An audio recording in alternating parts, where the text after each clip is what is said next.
this is B from Sorcery Soap, and I wanted to show you some of the molds that I have and give you links to where I got them. All these molds I use with soap dough, and so you don't have to be super skilled or even practice at molding soap if you want to make unique embellishments on your soap. And these are all cold process soaps that I'm talking about, so that's what I work in mostly. Well, exclusively, except for when I'm making soap dough, which is the same thing, just cured at a different rate. So if you have any questions about soap dough, you can look. There's, I don't know, almost 200 videos on this channel. So anyway, let's get started in some of these molds. And I also wanted to share the molds that I like and why I like them. So if you're looking to buy molds, maybe it'll help you, and if not, that's cool too. So the ones that I don't like, I'm not going to tell you where I got them because I don't want to bring any ill will towards others. I'll just tell you what to look for and what to look out for, so you can learn from my mistakes. So this person, I ordered this mold. This is the one I got, and although quite nice, and resent me another one. See how the top is flat right here? If you push the soap dough in and then you scrape the top off, you're going to get a nice clean release, and then you can clean up these little edges. But when they have like a curve on the side here, it leaves like a film over to the side that has to be cleaned up because you can see it, and there's like a cut right here where it's not been cut flat. And here, I'll give you an example. These are cut flat, and the back isn't quite as important because you hold it up generally when you're pushing the soap in. But if you want a really clean release where you get the impression on the edges of that leaf, for example, then the flatter the top, the better. And this is about the hardness of the silicone that I would like to use. It's about that hard. Whereas if you see this is really soft. And I just tried this this mold maker, just to see, because I wanted a unique mermaid tail. And then I got this head of Athena, I think it's called. It's like a cameo, but you can see how soft it is. And so what happens is the soap cracks, or when you try to remove it, it breaks the soap dough. So anyway, this right here, not so good. So I got this one, and you can see how rounded the top is. Maybe you can, but how rounded the top is. And I just couldn't get anything to come out, and the details are kind of munged up. They're not very good. And so she sent me this one, which was really kind of her. But I understood that what she was making molds for wasn't what I needed them to be for, so I couldn't buy from her anymore. But I'm sure this works well for plastics and clay and stuff, but not for soap dough, because, like I said, these edges here are too smooth, and so when you scrape the top off, it makes it flat, but it doesn't make it flat quite to the crisp edge, so that's kind of a bummer. We're not going to do those anymore. And then I tried some new molds that I just ordered off of Amazon. Again, they're like this. They're just way too flimsy, but and they're really sticky, and so little things stick to them very easily. Anyway, really flimsy. They're not that great. I've used this one. I used this on the fairy path. And so yeah, these are washed and clean, and they were put in my mold box, but just any kind of aberrant hairs floating in the air will collect on them. So they're all right. They're just not ideal. I'm not super pleased with that. And that's the same with this. See how, but they're nice and flat, so that's good. But again, not super pleased with this. And they're not, the mold makers aren't making them for soap dough, obviously. I understand that. They're making them for other things like fondant and gum paste and things like that. So I have no hard feelings about it. I just thought I'd try it. But I'm going to tell you right now, that doesn't work very well. But see, in this one, You might recognize some of these. These are pretty cool. I know somebody that uses these. This one particular is very cool. I don't even know where I got it. That little indication tells me I either got it at Michael's or on Amazon. This works pretty good actually for as small as it is and for as much detail. I've used this on the Dionysus soap I made, and I think, I can't remember, maybe I got it at Michael's, maybe I got it on Amazon, I don't remember. Anyway, this actually is an okay one, but see how much bigger this is? It's just too wonky and movable. So, okay, let's move on. So if you want, like, corners, I found these a long time ago, and I have like 6 of them. These are my 2 favorite ones. And how you use this is, you roll the soap dough out, and then you impress this, but you push it all the way down until it cuts it, and then you do it on the next one, and then you can just pull it up. And that works pretty good. I've used these on quite a bit of things. I can't think off the top of my head what I've used them for. Details, mostly. So those are pretty cool. I don't know if you've ever seen those. Those are pretty cool. So then I got these, which I thought, oh, it'll be harder. See, this actually picked up color from one of the molds. These will be harder, but they're all right.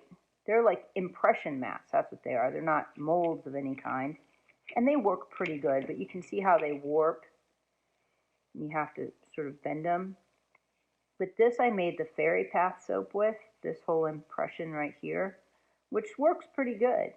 I don't have too much argument with that. This is just too detailed. That I'll never use. You can't get the soap dough out of it. And if you press enough to get the detail out of it, it's a mess. This one works okay. I haven't really figured out what to use it for.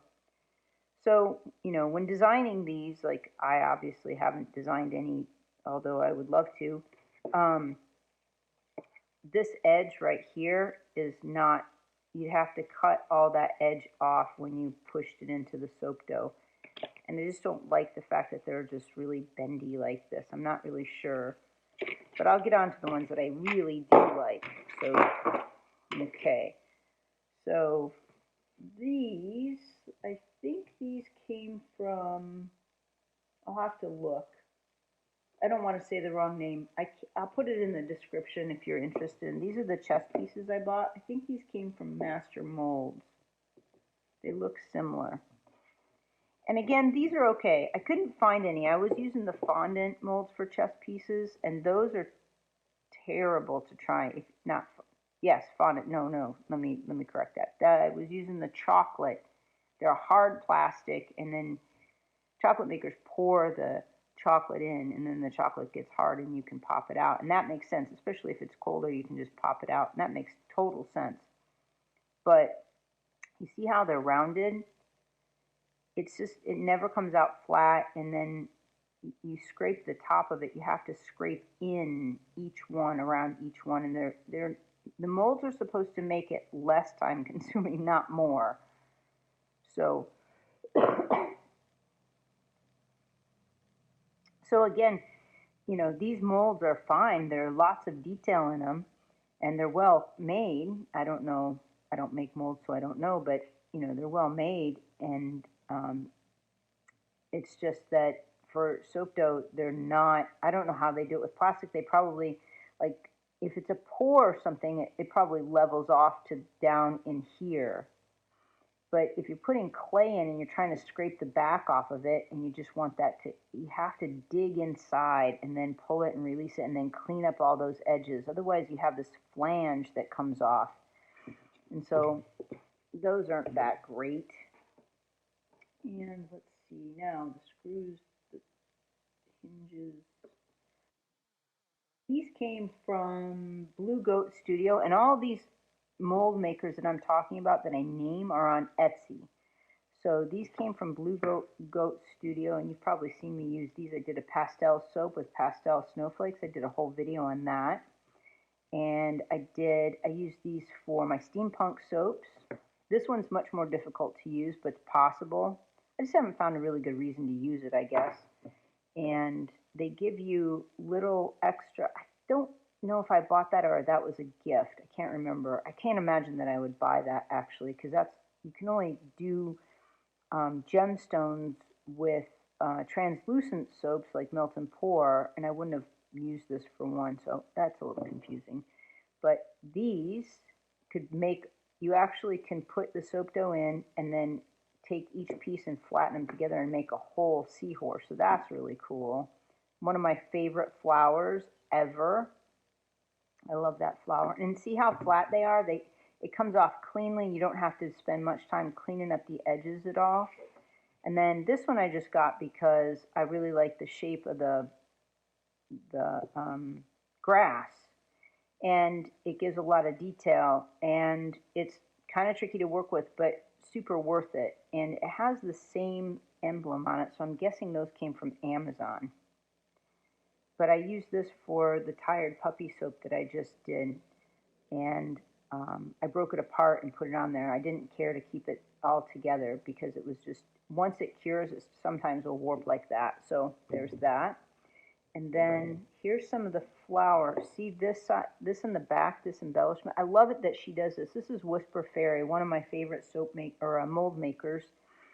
And she puts these designs on the back so I can tell her work right away. And you can see right away how much heavier it is.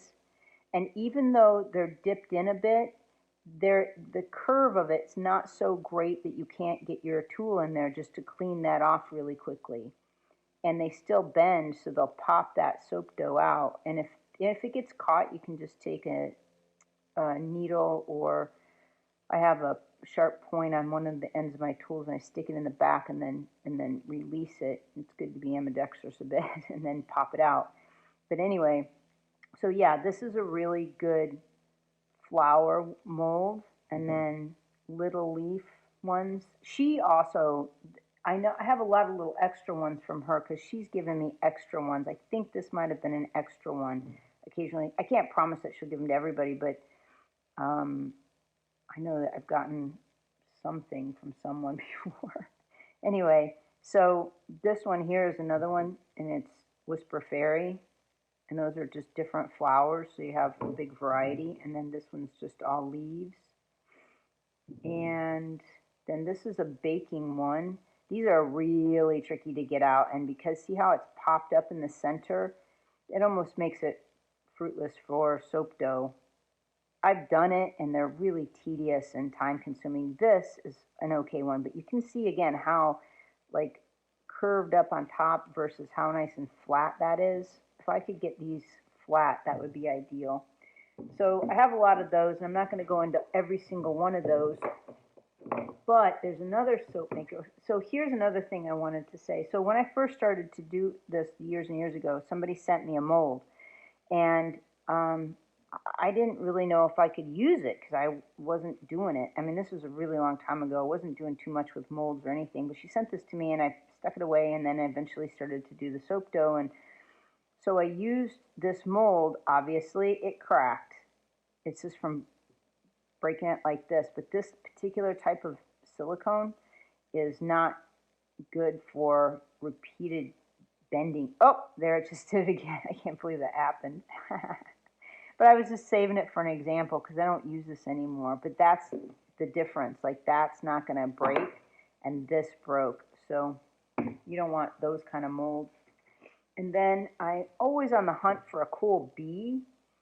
And bees are tricky because in order to, to get the different colors and stuff. So this is my latest bee. I really like this. And I don't remember where I got it.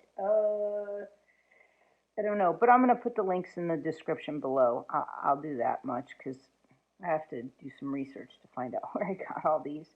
I think this one is from Master Molds. I think. No. I don't know where this is from, honestly. So I got a really big bee with this. Yeah, this came from the same place, I think. This bee is a nice shape, but way too big for what I'm doing. But this bee is all right. You might have seen that lately. And so we got this. I thought I'd make an archery one eventually, but this seems a little bit too big for me too. I'm going to have to hand make those probably. And this is, they gave me, well, they didn't give it to me. I purchased it, an octopus for my steampunk soap. And you can see how flat it is, but still it's curved in here, so like it's scraped in sort of where it's rounded right there. So this piece kind of works.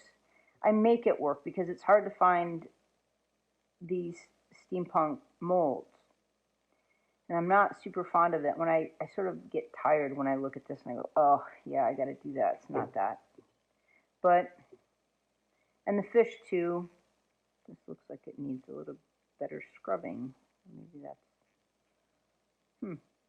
could pick up stuff from other molds in there too, but I usually scrub them before I use them and then they have to dry so that they're super scrubbed, but they just get stuck. And I was going to show you that too. So if you use micas on them, see how this is rounded? This is another one. So I push it in there and then I scrape it down flat inside of it.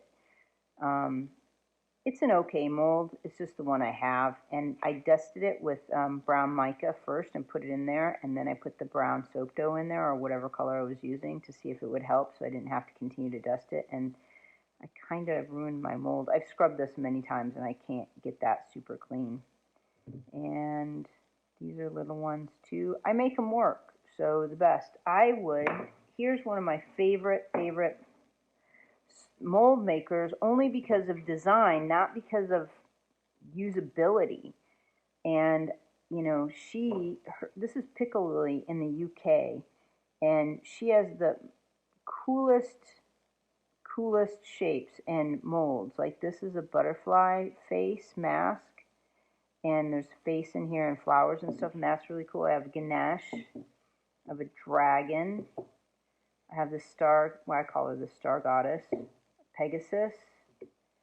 I have an owl, which I use as Minerva. But you see how it's like this? These, you'd think that they wouldn't take that much time, but they take an enormous amount of time to get them out cleanly from here, and it's pretty tricky. And then I have the Green Man, which I love a lot. But you can also see how they're sort of bent. They're not flat. So that's another thing. So maybe in 2020, what will happen is maybe I can get together with somebody and start making molds myself or help somebody design them for soap dough. Here's a whole bunch. These are from Piccalilli.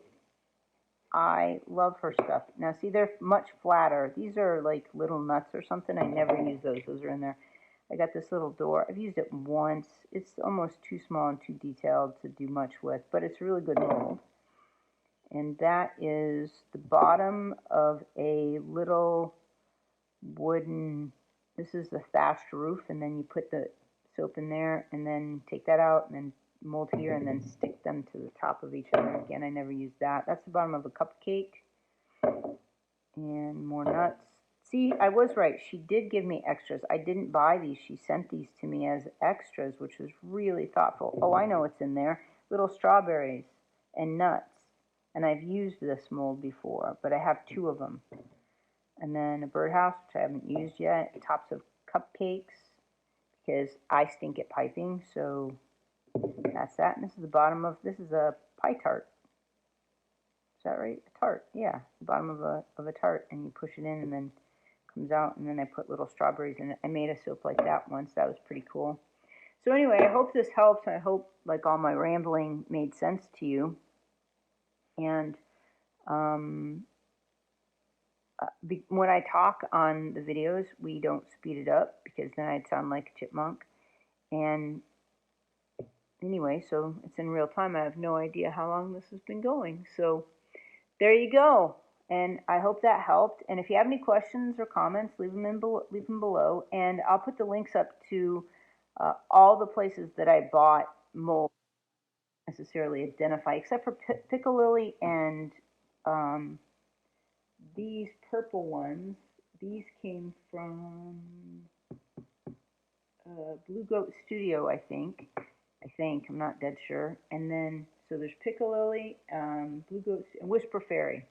And Whisper Fairy you can identify because of these. And Piccalilli you can identify because she does, or he I think, but I think it's a she, does very specific types of molds. So there you go. Okay, thanks for watching. Like, subscribe, comment, all that. Bye.